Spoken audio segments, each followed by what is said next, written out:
Hey, hey, it's the Lonely Island and Seth Meyers podcast show.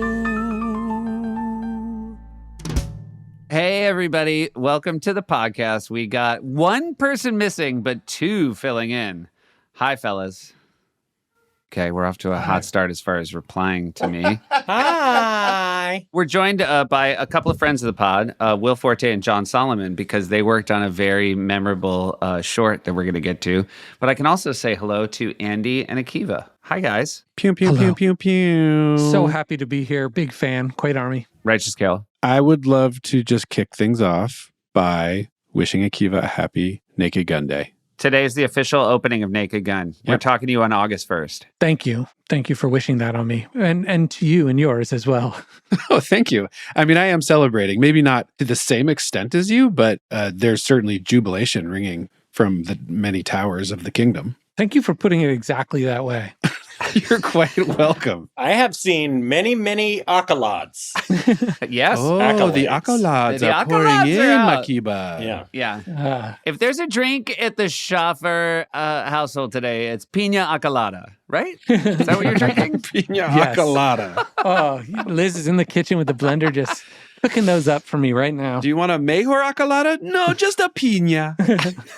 I know you only care about the Rotten Tomato number, so I will ask, what are we holding at right now, Keith? Oh, well, I think we're at It's 90, but I've been vigilant. with how many counted? Let's see.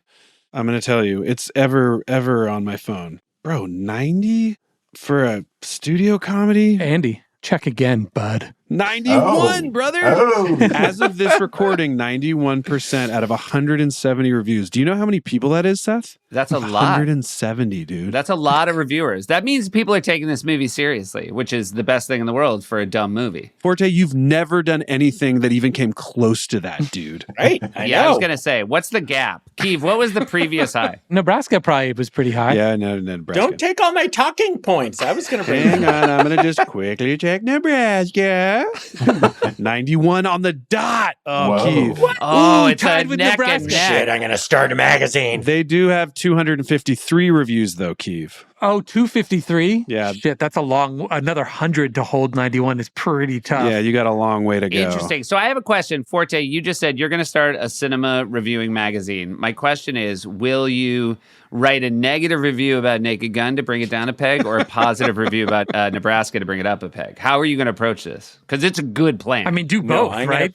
Because I'm going to write a positive review about Naked Gun oh, because I care about my friend. wow. Oh, wow. That's really something. And I don't care about status and, Yeah. tomato meters. No. Yeah. Even though we all know that the tomato meter is the definitive way to know if a comedy is good. Yes, that's true. That's true. So, Forte, does that mean that Nebraska and MacGruber is a perfect 100? If you add them up together, Yeah. yeah, essentially. MacGruber's got 9 to spare, right? We're way above 9, bro. Of course you are. And by the way, if people could re-review MacGruber, here's what I'm enjoying about the reviews for The Naked Gun.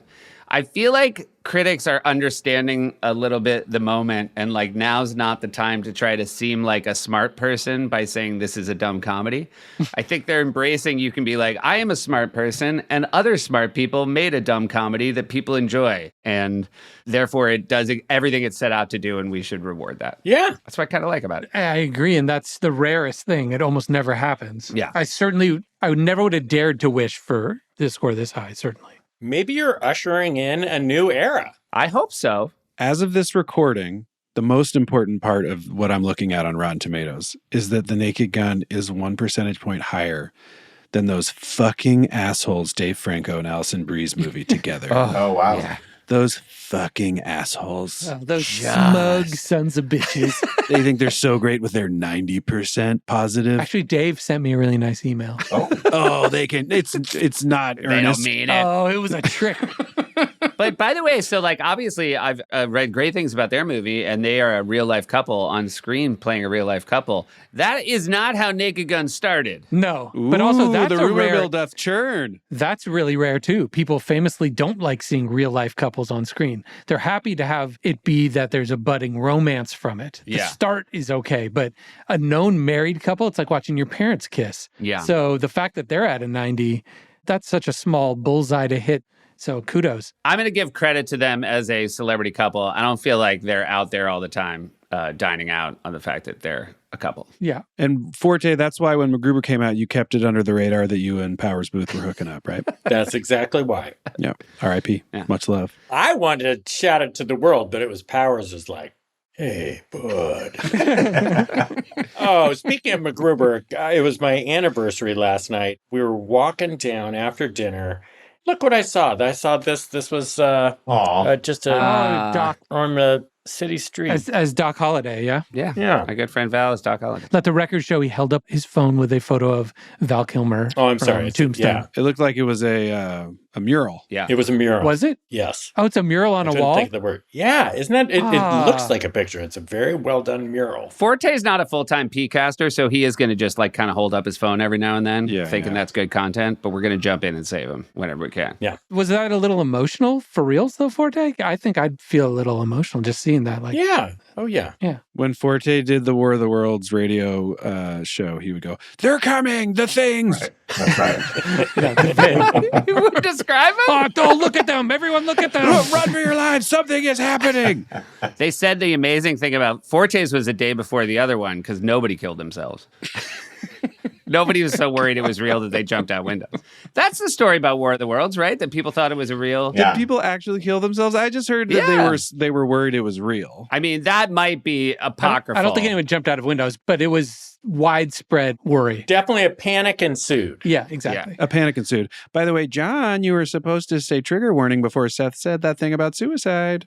What I was going to say is that this is crazy we're talking about this because there's a real alien spaceship descending on Earth right now. Is there really? Have you guys seen that? No. Harvard scientists said there's a real alien spaceship on its way right now. And that's like 6-page news. Do you think they have to do stuff like that to get funding back from Trump? Maybe. It's just Maybe. a lot of like Yeah, big wet stories. They'll divert some Space Force when it's that. I wonder if this in the spaceship world, if it's one that's just kind of slowly coming at us, if it's like there are Lamborghinis and then these guys are like in the Pinto of spaceships. Right. They were like, it's moving so slow, we think these maybe aren't aliens with a lot of money. Yeah. Hey, Keeve, you were on The Lead with Jake Tapper. Yeah. And at the end of the interview, he said, "Quaid Army." Yeah. And you responded, "Righteous Kill." And I was very impressed. Oh, good. You know what? I didn't rewatch it. And here was my fear that they didn't include it. Oh, it's in. Because here's what happened in the beginning of the whole thing. He said it, but there's a slight delay because I was doing this over, not Zoom, but the equivalent of Zoom, a video chat where you're at home and he's doing it. And if I looked at him, even his mouth didn't quite match the words because it's going through their whole broadcast equipment. You guys know how it works. And so he railed past the Quaid, like, "Hey, my guest here's a Keeve. You know, he knows I'm a big fan because I like, Lonely Island, Digital Shorts, Quaid Army, blah, blah." And he kept going. And I was like, I am contractually obligated to say Righteous Kill here. But I can tell he's going so fast. And there's always that 2 seconds when you watch the news and it's a remote where the person goes, "So what do you think of that?" And there's that like 1 second. And then the person goes, "Well, good question. Thank you." And I knew I was on that delay. And so I still said it, but it got kind of buried under his next sentence completely. And I'm like sitting there like, oh, I know. And so I just wanted to say, when you say Quaid Army, we've gone a lot about how you can't also say Quaid Army, Righteous Kill because it leaves us with nothing. But also, don't just start your next sentence. You got to leave a gap. And if you're on a live broadcast CNN with a delay, you got to leave an extra long gap. Yeah. But there's another option. There's another option, which is just like, if you blow past it, don't expect a Righteous Kill back. Yeah. Well, he clearly didn't, but I felt like if you leave it out there hanging, it's, there's an A side and a B weird. side. Akiva just texted me, "I want to say it gave me blue balls, but I don't know if I should say it on the pod." I think you should.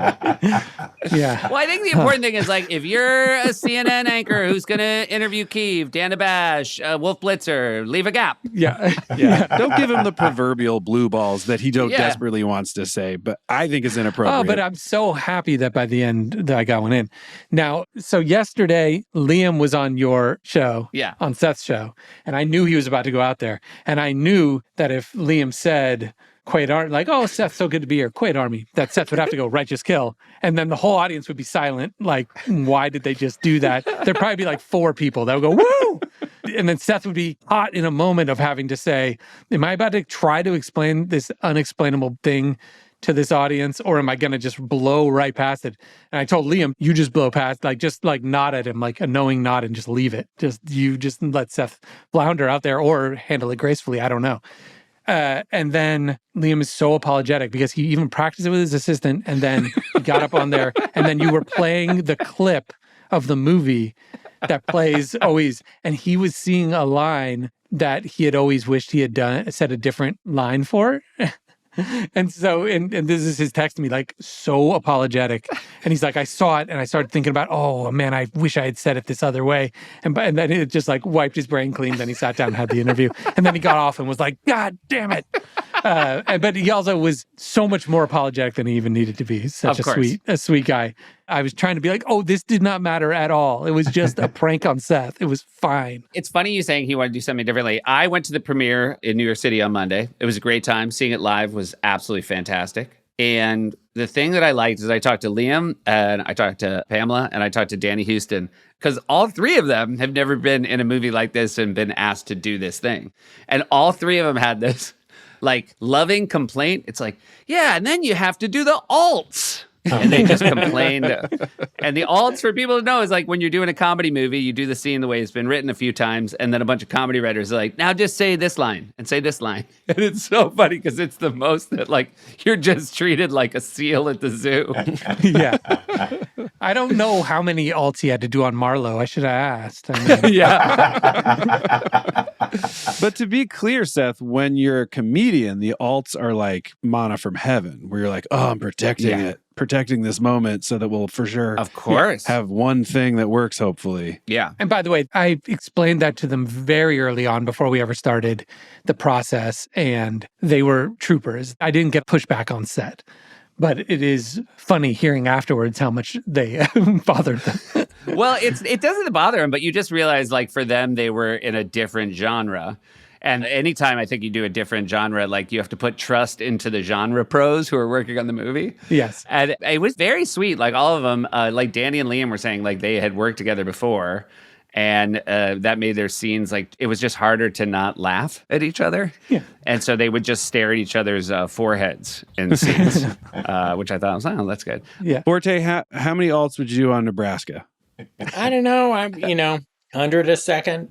100 a second. Jeez. 100 per second. Just ballpark. Yeah. They also, every scene they made you also do one where you said Idaho because they weren't sure which state. Right. And they were like, we want to know in post.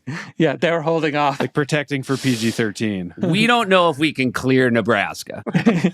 No, I feel like I don't know if there was a single alt. I think it was all That was kind of what I was getting at. Yeah.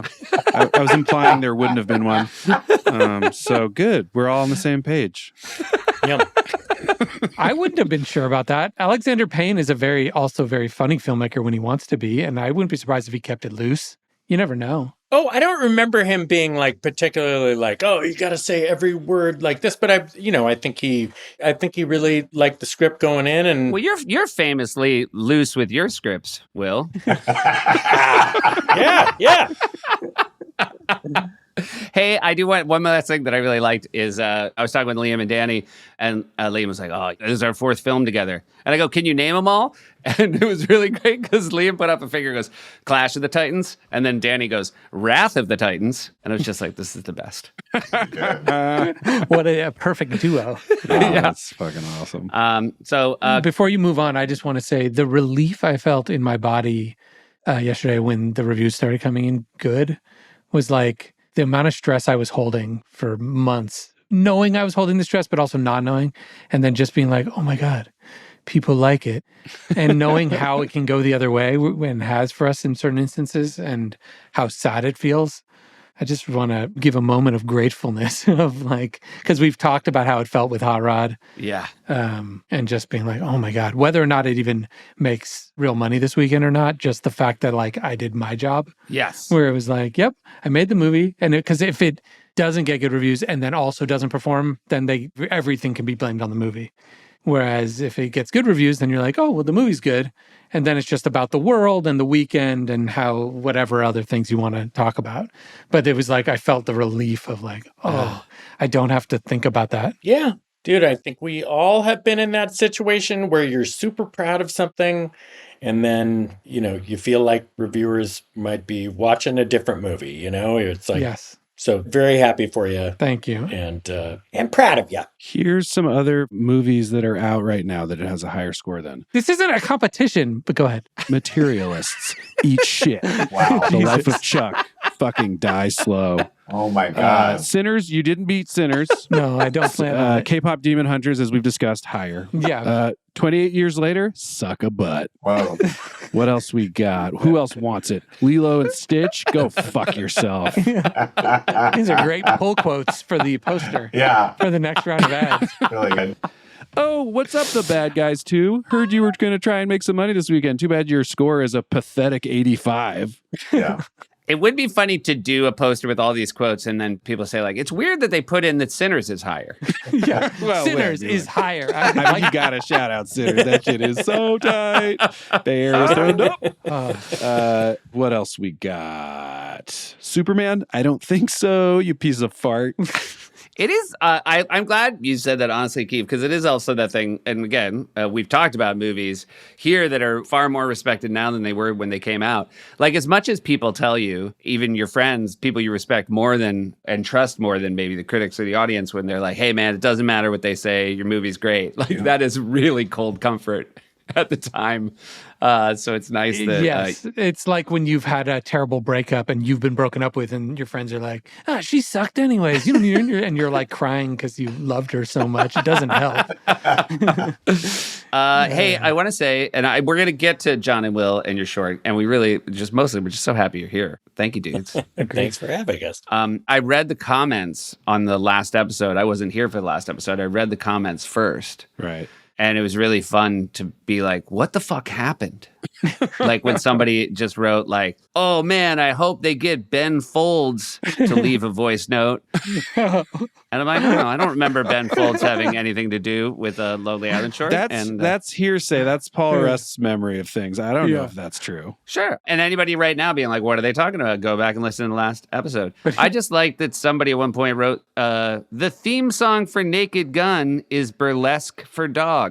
Oh, yeah. Yeah. That's just facts. That's just facts. First one's hearsay, second one's facts. It's also a slightly longer app, and I'll tell you why, Seth, and I'll tell everybody if we keep this in, this dirt, is that me and Yorm thought we were the only two getting on. So we texted about how, let's just do like a 30-minute Naked Gun kind of general one where I can just kind of give my spiel about like why people should see it and what I was attempting. And Andy surprise visited his podcast. We didn't know he was going to do it till his face showed up like 10 seconds before we were hitting record. It's true. And it was a great, pleasant surprise. But he didn't know that that's what we were doing. So he thought we were coming on to do part 2 of Movie Awards, kind of cleaning up the voice notes and doing some Q&A. And then me and Yorm just rattle on for 30 minutes about Naked Gun while he's kind of sitting there like, what is happening? I was like, why are they being so serious? Yes, but we had made a plan. And then he was like, all right, now time for Movie Awards. And so then it's also kind of two things put together. But there you go. It was a great episode. I really enjoyed it. I have a quick Yorm story before we get into the shorts, which is Tara Donnelly. Everybody on this podcast knows Tara Donnelly, the incredible graphics person. Tara emailed me because we work together still. And she's like, another Yorm story is he was editing Sloths. And we were working on it really late. And then I left to go home because it was so late on Friday night. And when I got back on Saturday morning, everybody was so mad at me in graphics because over the course of one evening, Yorma downloaded over 1,000 images from Getty Images, and it locked the SNL account because I guess there's a limit. Oh my God, I've never heard that. And so all the graphics people had like come in to start working on like weekend update graphics, and they were locked out of the account. God damn. And like it wasn't as easy as like just buying a new account because like Getty Images is like you have to be like kissed in. It's not just for the public. And so she was like, it was like 9 a.m. It's also it was a only Saturday morning. Yeah, it's 6 a.m. on the West Coast, and they literally can't do. She was like, oh my God. And then they saw Sloths, and they were like, for this? Sloths is pretty good. They were like, Sloths is pretty good, but they were like, why'd he download 1,000 images? By the way, that should be the like slogan for Yorm's entire existence. For this?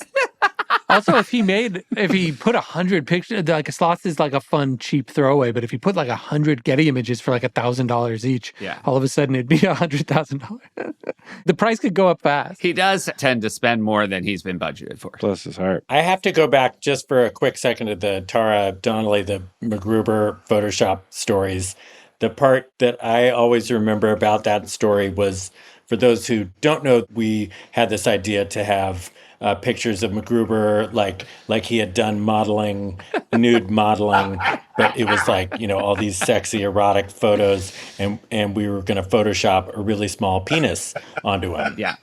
So we took all these pictures with Mary Ellen Matthews and then sent them to Tara with the instructions like, can you Photoshop a small penis onto this? And she sends us back her first round.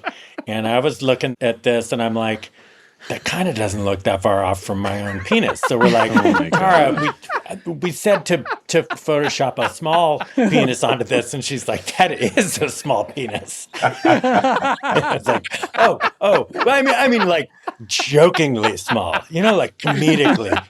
She's like, yeah. She's like, yeah, we were laughing our asses off when we made this. We were dying in graphics. That's so good. I just came across some the other day, like a couple days ago, that we must have asked her to do some with a teeny penis and really big balls. I found. I'll send them to you guys. That definitely sounds funnier than I'm sure it looks. Damn it. Still the funniest thing in the world. All right, so we were talking about, you guys were talking about Megan Fox at Movie Awards where they cut to her and you'd asked her to look mad. Yeah. And she sort of nailed the assignment. Yes. So well that people thought she was actually mad. And I just think it's a good way into the date sketch because Megan Fox nails the assignment so hard in the sketch. Yeah. Every time I watch it, Forte is so funny. Megan is so good. It is one of my favorite two-person scenes in like SNL history, and I never get bored watching either of you in this sketch. Thank you. Should we do watch through? I think we got to do a watch through. I think before we do a watch through, talk a little bit about how you came up with the idea before we do a watch through on the date. John and I, do you remember what year this was? Did this come out? It's right after MacGruber Summer. Right. Okay. Yeah, it's a season premiere after shooting MacGruber, so it's fall of 2009. Okay, so that makes sense. When John, and I think Yorma also, but I did it a lot with John because John and I would be together all the time. And it was during that period when we were writing MacGruber, we'd take a break and we'd go down for lunch and I'd get into the elevator and I would just start talking. It's always elevator. In my memory, it's always in an elevator. You're talking to me like that. And just, all that little stuff. How are you? Is the writing going well? Yeah. Stuff I would just do that to him all the time. And then at some point we just got in the room, we were like, oh, we should, or you might have even said, we got to write that guy as something. And then when because of MacGruber, right? Was that because you had shaved? Yeah, I don't even remember how it came about, but I just remember pestering you with that voice. All the It's such a bummer voice. It's such a bummer voice for a guy to be on an elevator with you with.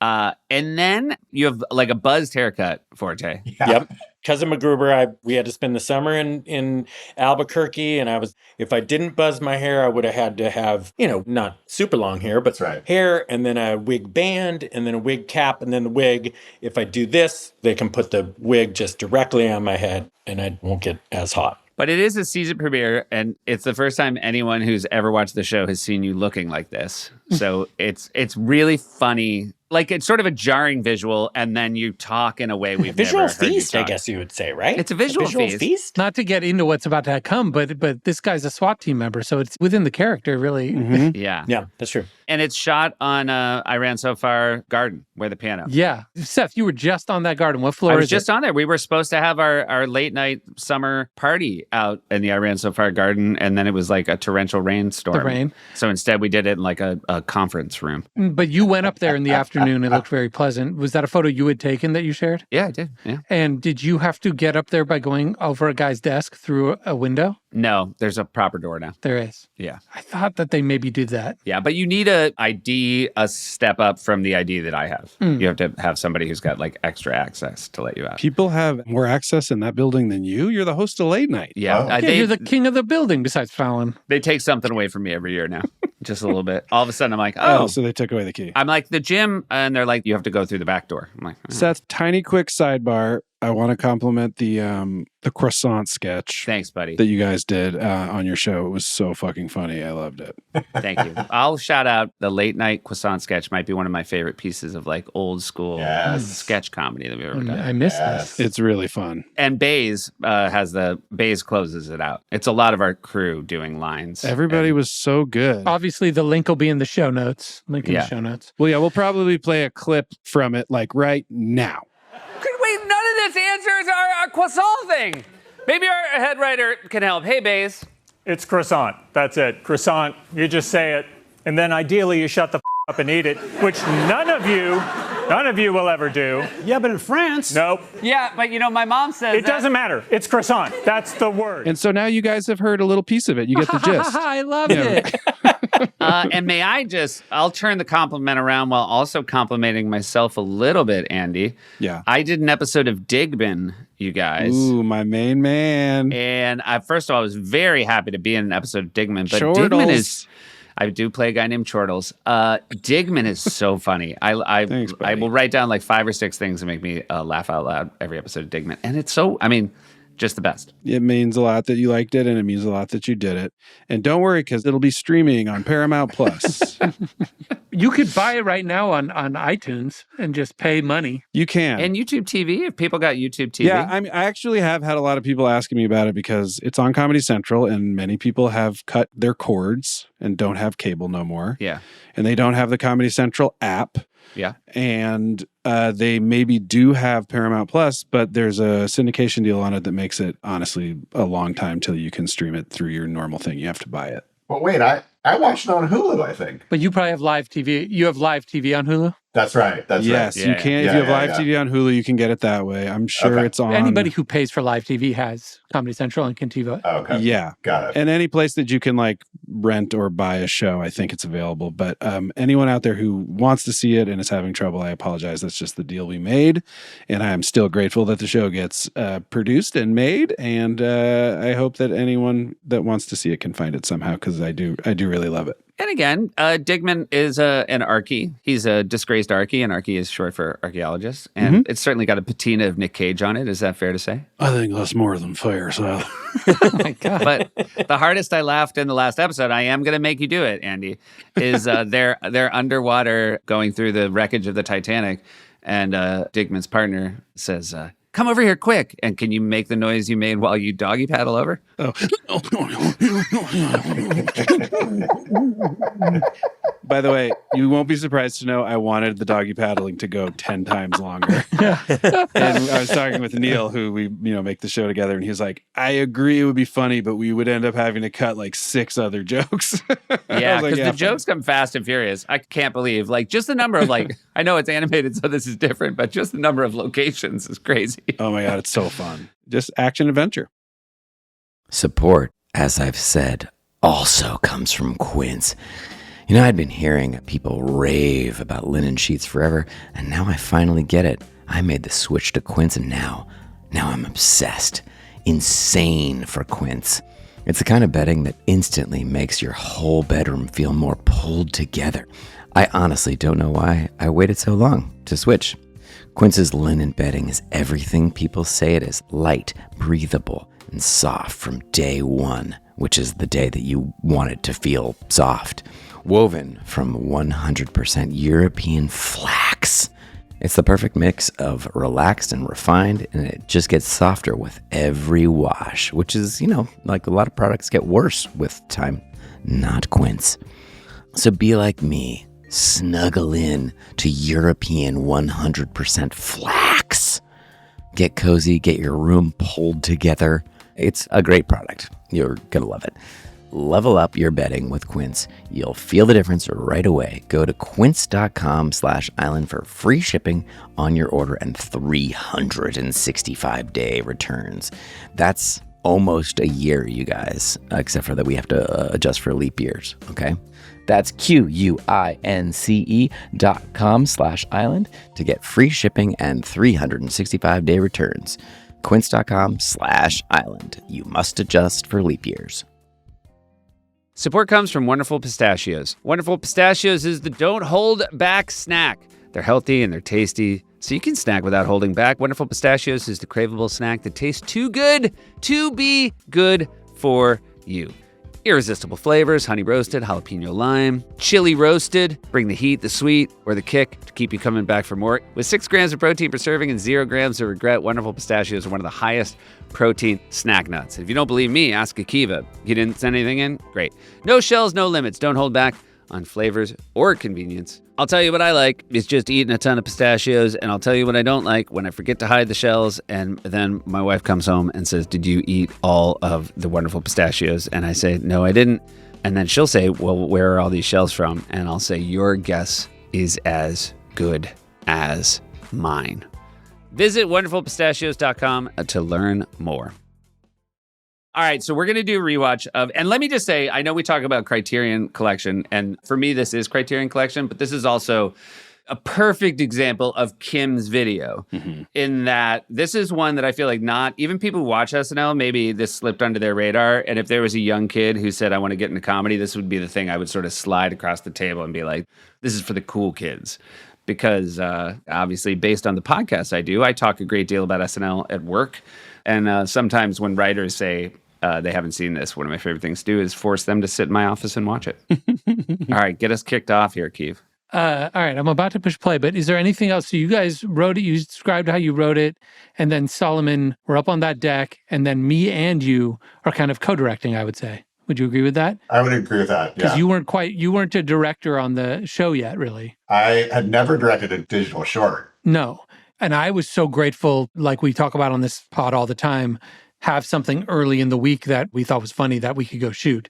That would get us out of, the pressure of the week. Yeah. And we were going to have this under our belt. I feel like we shot it on Wednesday even maybe, or like we shot it early, right? That sounds right. Thursday? Yeah, I think you're right. Like earlier than usual. So even before table read. Well, it would have been after table read because it was nighttime, but it would have been, or but else not it was from the table read. Maybe it was Thursday night, but maybe it was from the table read or, well, that's a good question. Did this go to the table? It didn't, right? I don't remember. I think it did. I think it did. Yeah. I think it was pulled from the table read. I think it was at the table. I don't know. Kevin Miller will know.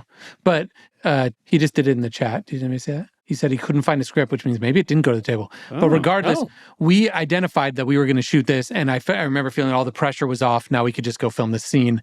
And little did I know, of course, we'll get to the fact that then Lauren said, "Well, great, it's early in the week, do another," which was wonderful.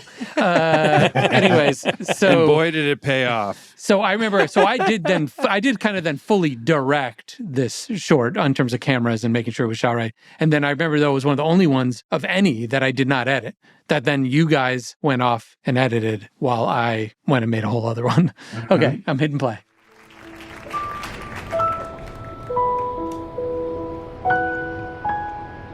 Mm-hmm. Oh, it's bright. We made it. It's a nice restaurant. So you having a good time? Yeah. Wow. You have a really nice smile. Your teeth are like perfect. I'm gonna tell my dentist that you said that. He's really self-conscious and it's gonna make him feel really good. And that made me feel really good. Well, the feeling's mutual because you are making me feel really good right now too. I'm so glad.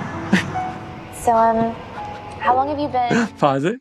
Yeah. Oh my God. She comes, before a line is said, just the body language on the 2-shot is Forte being this weirdo and her like getting up the courage to like breach another topic in this date. Like she's so into you just from her body language in the very first second. Also incredible, the environment of like a wind blowing her, jet black hair. It's like you couldn't have asked for a better situation. I know. Just to be clear, we did not have a fan on her. It was super cold and windy fall night up on that thing. And, Yes, that's right. And I was worried we actually weren't going to have usable sound because it was even hard to hear what she was saying, I remember, in my headphones. And almost impossible to hear what Will was saying because he's being so quiet and it's so much wind. Yeah. But it's also funny because you only know it's windy on her close-up because, of course, Will's hair is so short. There's like no... It seems like we have a fan on her to like make her like Beyonce the entire time, which we do not. I also do remember that I was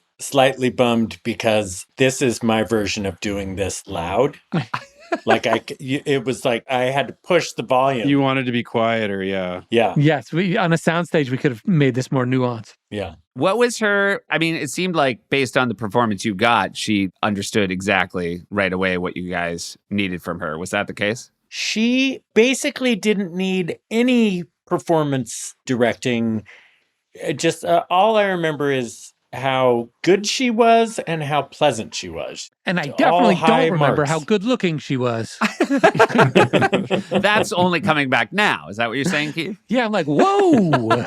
Yeah, it's a great combination of smart, knew how to do everything, got it perfect, and is the most gorgeous person you've ever looked at straight in the face. All right, so I like that what we know so far about Brock is that he cares about his dentist and his dentist's self-esteem. Yeah. That's an amazing second line of... It's so funny. I was thinking of like in screenplays where they're always like early on try to like tell a story where you know what to think about a person. And it's literally like it's such a textured detail, and yet I don't have any idea how it's supposed to make me feel. I'm so glad. So, how long have you been a SWAT team commander? A long time. So how did you get out of work tonight? I didn't. I was supposed to be at a drug bust and I bailed on it. Oh my God, are you gonna get in trouble? I don't care. Because I like you. I like you too. Who is this guy? Yeah. So when you're not doing SWAT things, what other kind of things do you like to do? I raised lambs. You raise the lamb? Do you have anything else we need to say? I'm just enjoying it so much. I mean, the way he says "I don't care" is one of my favorite line readings of all time. Who is that? What is it reminding me of? I mean, this guy is an enigma. He changes every line. Yeah. I like that this also implies that they've been taught. It already came up that he commanded SWAT. Yes. Yeah. And now she's asking him how long he's done it. Yeah, and he's playing hooky. There's a lot of Patty Forte in this. You're like guilty in a way of like, I had a second bite of brownie.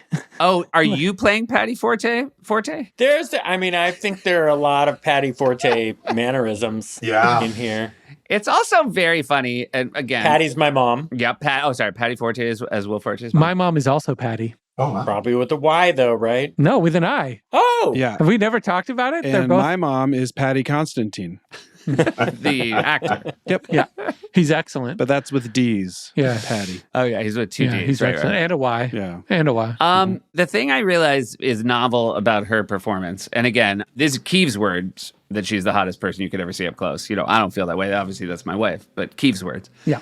But she's like doing so much of the work. It's very funny to watch like a scene in a rom-com, like the hot woman's not doing this much of the work. Because she's literally like leaning in and down to like get at your like dropped eye line. Yeah, she has to draw him out. He's so shy. She needs to draw him out. She's trying to make it work so hard. Yeah.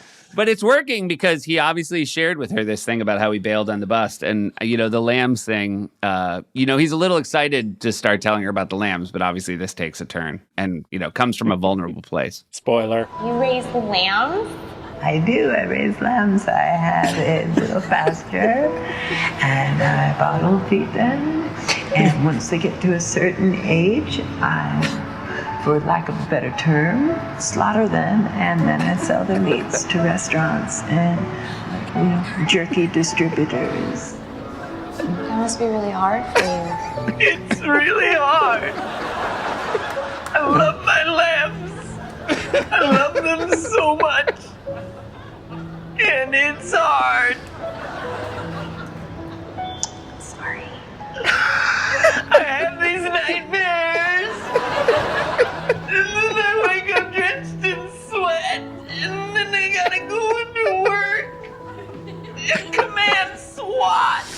You are so brave. And I am so grateful that I know you. And you are never, ever gonna be alone again. Are you asking me to marry you? I think that I am. Yeah. Weirdest hand. Yeah, he's not touching her. She's desperate for it to touch her face. No way. Gets up. Really gently puts the napkin down. Oh my God. So the line, "it's really hard," is something I think we quote the most from that in our personal life. It's really hard. That must be really hard for you. It's really I don't think I've seen that in 15 years. And command SWAT. Command SWAT. It's really hard. And jerky distributors are things. Yeah, that, jerky distributors is wonderful. But yeah, that turn of "it's really hard." I forgot about the whole turn. It's a really good performance, Will. Totally forgot that I slaughtered them. It's really, really, really wonderful. God damn it. And from what I remember, the first cut was like 7 minutes long, like double it. Is that right, John? Yeah, it was really long. Yeah, there was more turns. Well, here's the thing. So in the chat right now, Kevin just found the script. It did go to the table, and he didn't find it because it's called Ferris Wheel, and it took place on a Ferris wheel. It was at the table. I knew it. Wait, can I read a line? No, I mean, why am I reading a line? I feel like Will's here. Okay, just open it up. Go to page 5, Will. I'll be Megan and you be Will. Okay. All right, ready? I'm going to ask about your parents. So tell me about your parents. My mother, God rest her soul, worked at a convalescent home. My father, God rest his soul, had a teddy bear factory. They're both retired now. They're retired, but you just said God rest their souls. I misused it.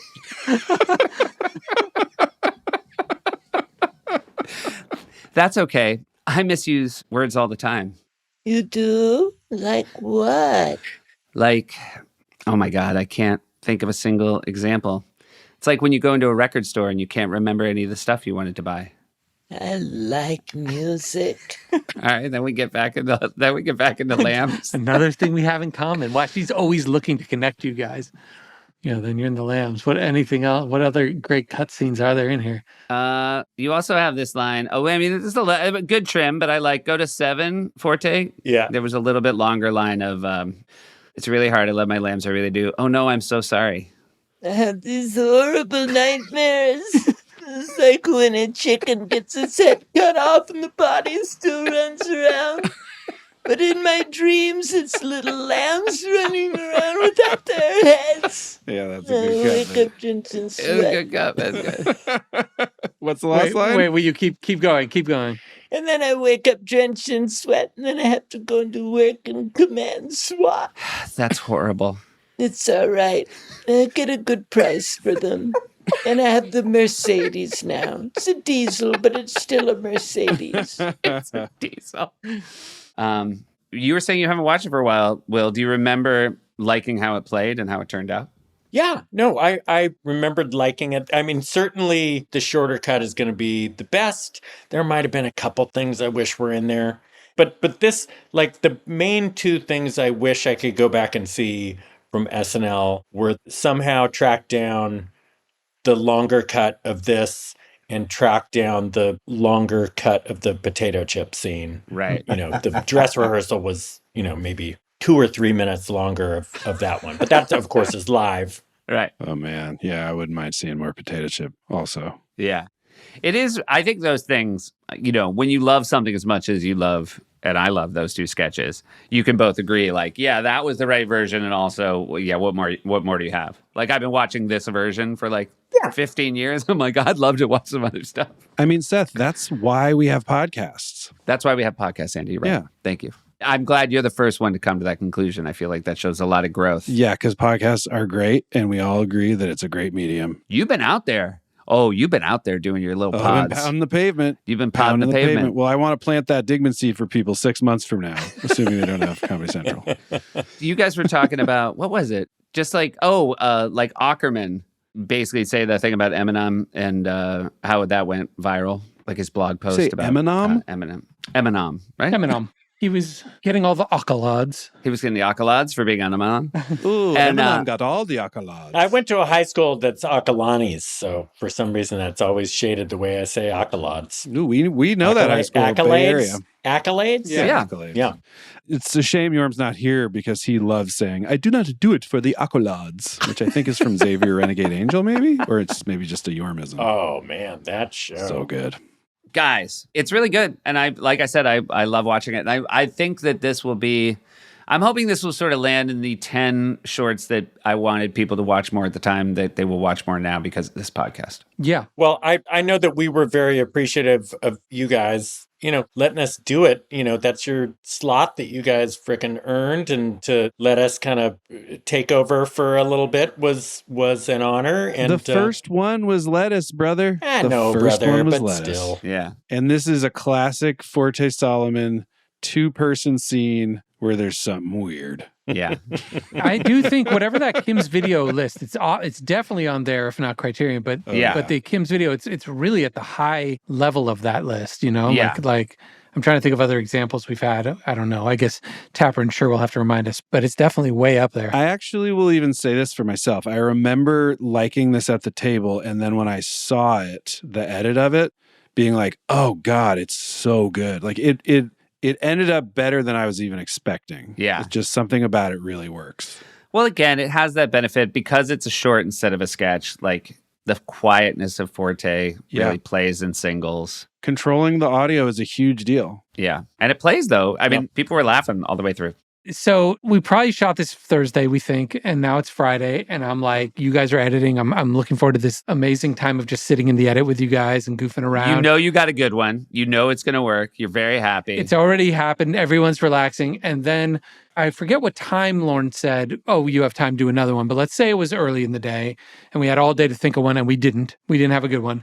And at around 9 o'clock, maybe 9 p.m., I don't remember if this is the first time he said you can do it or not, but I basically at 9 p.m. was talking to Lauren and he went, well, the show's not on for another 26 hours. You're fine. Yep. Like, get started. Oh my God. It was like a comedy scene where there's a long pause and we were like, what? And then I was like, but she's, still blocking till like 9 or 10 or 11. Like by the time we figure this out and shoot, she'll be up all night. She has a live show. She's not. He's like, go ask her. And then I went into her, and this worked most of the time with other actors. Like I think I told the Ben Affleck story of like going in and being like, it's going to be a lot of work. And he's like, yeah, I don't want to do that. And I was like, okay. And then I left like, yes. And I remember so clearly going into her dressing room, and her boyfriend at the time, Brian Austin Green, is there, and he's a lovely fella, and he's super nice. And then I'm talking to her, and I'm kind of laying out like, hey, it's 10 o'clock. We haven't written it yet. If we do it, that means it'll shoot at like 3 or 4 in the morning. What do you think? And I'm trying not to like, I'm laying it on pretty thick, but not so much that I could get in trouble for tanking it. And she's just like, okay, yeah. And I'm like, you have the live show tomorrow, and they'll get you in here around noon. She's like, yeah, it's cool. I'm down. Like, that's how cool she was. And I was like, okay, great. All right. Then, You're like, oh, shit. Truly. I remember I had to go back to you, Andy, and be like, nope, we're still doing one. And I was like, what? No. It's like 10:30 p.m. And then, so I think have you through some script. There was some script that has some semblance of the beginning of this thing. No, do you know what it is? It's our thing we kept trying to do at the movie awards. My Optimus Prime thing that I've been trying to do forever. And I still kind of want to do somehow. We did write it in, and I believe Shia was down and Michael Bay killed it. Is that true? Or is that too spicy a take? No, that sounds right. At the movie awards. By the way, anybody who watches this short will be like, good call, Michael Bay. Well, no, the short actually isn't anything like the original idea. What was the original idea for the movie awards? The original idea that we tried at the movie awards and then wrote as a backstage thing was Megan, or in the movie awards, Shia, talking to Optimus Prime. There's a moment in the first Transformers where Optimus Prime keeps talking about how if he should fall, that they need to push the cube into his chest. The Allspark. The Allspark into his chest to destroy Sam it. Witwicky. And he's like, Sam, if I should fall, push the cube in my chest. And after the movie, I couldn't let it go. I was like, why did he phrase it that way? I'm sure he phrased it other ways too, but at least once he says, push it into my chest. And it just seemed so specific and kind of sexual to me. So then I kept doing this bit where I was like, I love Akiva, push things in my chest. Push this pencil in my chest. Push it in halfway and then pull it back out. Now push this cucumber in my chest. And it was making us giggle because we're children. And then because Optimus is impossibly serious. He's impossibly serious. So serious. It's Optimus Prime. And so we wrote one where it was clearly me dressed up as Optimus Prime. Yeah, take the Allspark cube and shove it in my chest. I'm looking Shove at the Allspark in my chest.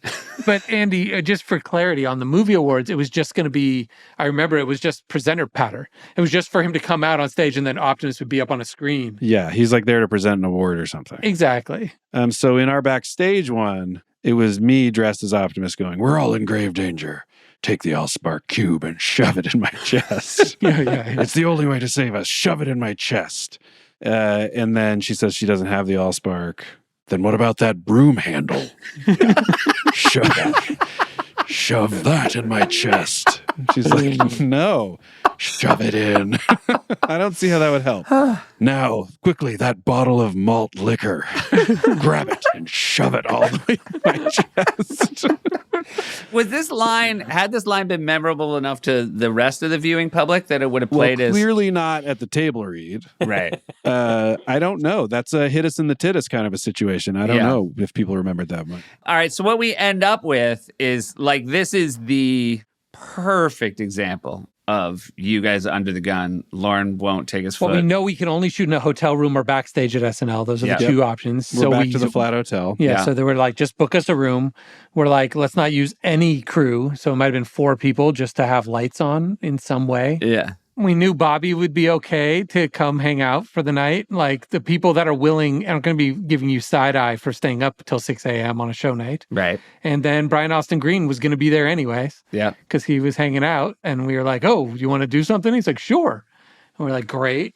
And I guess we should watch it. Bobby both down for anything and extra down for anything where he gets to wear a mask. Any kind of cosplay action. Yeah, like anything that's like also a little Comic-Con-y. Yep. Right up Bobby's alley. Definitely. I have not seen this in a long time, so here we go. Neither. Oh, wait. Whose office had the Optimus Prime mask? That's the main thing. That actually made the whole thing happen. I think I had it in my office. I think it was yours, and I don't know why. Do you? I think it was just a free Optimus Prime mask. And they were pretty funny because if you talked, it modulated your voice. And so that's also what was happening, Andy, is that we stole it from his office. You guys did for the Optimus Prime mask what Norm Macdonald did for Hulk hands. I think that's generous. This is just like, it's not like we even have props. This is just the one from your office. This is a free, like, probably promo. It was like a toy at the time. A good Optimus Prime mask that you'd wear, and if you talked, it would modulate your voice a little bit. Yeah. Right out the gate, walking in, it's clearly a hotel room. Nothing on the walls. No. Yeah. Just no pictures, You're no in clearly your clothes. You've got an Oakland Athletics shirt on. Little foreshadowing to Bash Brothers. Right. Yeah, that was back when they were in Oakland. I'm really excited for movie night. Yeah, me too. I'm glad we're finally doing it. I hope you don't mind. I asked my roommate if he wanted to watch with us. Is that okay? Oh, yeah, sure. Okay, cool.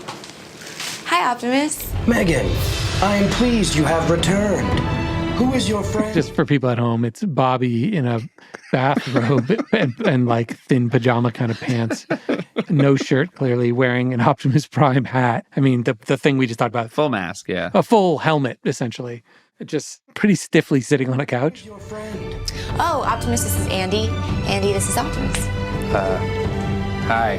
Hello, Andy. I'm gonna put the groceries away, so. Barely doing an impression of Optimus. Godspeed on your journey to the kitchen.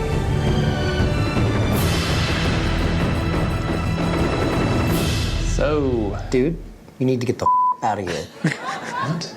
You gotta go, bro. You gotta get out of here, man. I'm sorry? Hope juice is okay for everybody, because that's what I have. So. The music comes back in on the juice coming in. Yeah. You think it would start on him talking as Optimus again.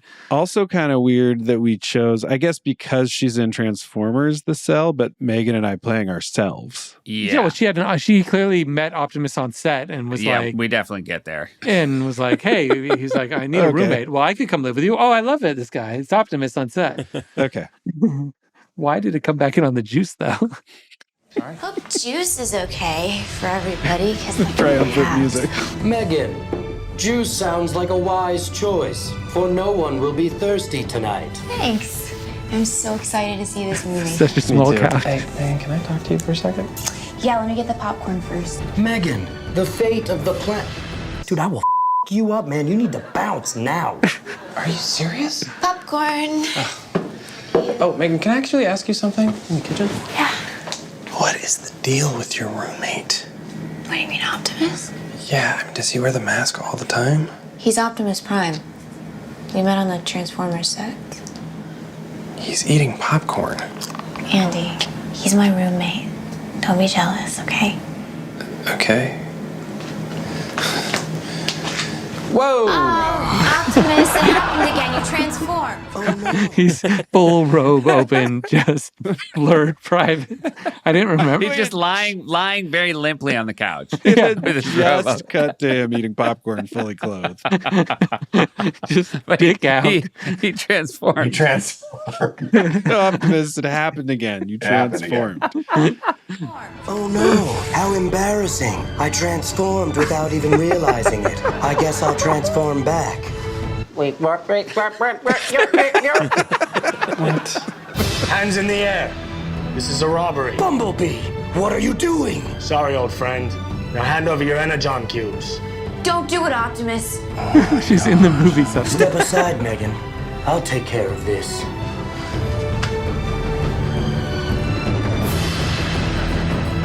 Okay, close-ups. Transform! Just moving their bodies. I like the physicality. Wait, what?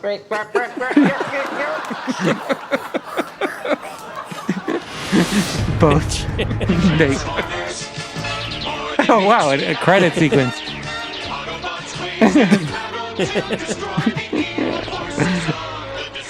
Oh, it's a reveal that it was Brian Austin Green. Nice reveal at the end that it's Brian Austin Green as Bumblebee. Bleep, blurp, bleep, blurp, bleep. Better than I remembered, honestly. Oh my God. It's fine for a scramble. I challenge you to do better. You know, It's fine for a scramble. Again, in a very different way from Brock's date. She's great, playing a different energy. You know what she'd be good in? A Naked Gun style movie. For reals. Definitely would. For reals. If only we knew someone that made that style of movie. I know. It's bygone. It's a bygone style. You can't make them anymore. You know why? Woke. Woke. Too woke.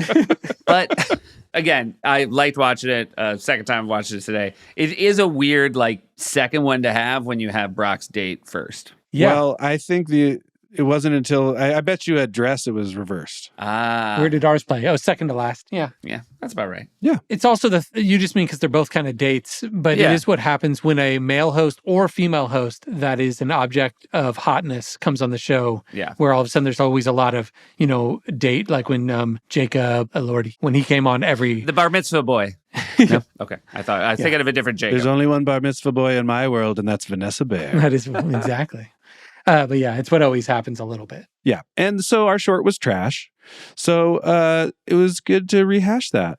Brock's date, good. The fact that it had some good laughs in it was better. It was better than I thought. So. I agree. It had a couple laughs, and it was a big old stinking pile of trash. I thought it was funny. It is throwaway, Andy. I wouldn't call it trash. We weren't able to try the proper amount. I think it's totally fine. No, it's insane. For what It's written in an hour and then produced 2 hours later. I tell you what, it's better than is whatever fucking don't say Franco and Allison come up with.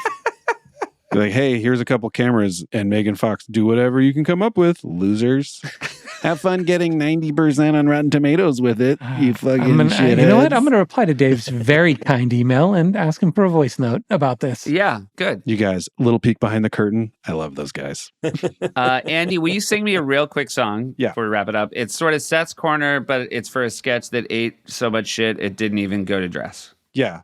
Hey, Seth's Corner for a piece that pretty much ate so much shit that you should never talk about it, but here we go. It's a Transformers restaurant. Can I interrupt? Yeah. I kind of want to hear Forte's take on it. Oh, the singing the song? Yeah, Forte, you sing that song now. Oh, man. Forte, could you sing Seth's Corner is like, you get it. Seth's Corner. Just what meets the eye. Oh. Not much more than what meets the eye. Just what meets the eye and less than more than what meets the eye. Ooh, ooh, ooh, ooh, ooh, ooh, ooh. Yeah. Perfect. Yeah, lateral move. I liked it. It got kind of jazzy, bluesy at the end. Yeah. I'm not going to ask Solomon and Keith to do it because I know that they don't want to. It won't be as good. John, at least try, John. No. Would not be as good. John. Seth John. Corner. Really good to be here. Good. Yeah. I guess that's Keith. Keith. Seth, he's so cool. Here's his corner. It's gonna rule. Really good too. Oh, nice. God. Well, See, we don't need Yorm. The diminishing returns, I think, is moving towards the theme of this sketch, because I realized one of the problems with this sketch is it's a little bit Michael McDonald's without the incredible impression and songs of Justin Timberlake. But it is Transformers Restaurant. The Transformers is spelled with a U instead of an E for legal reasons. So obviously we're seeing the bump right away. But it's a bunch of kids at a restaurant, and they hate the menu because all the food is just one thing.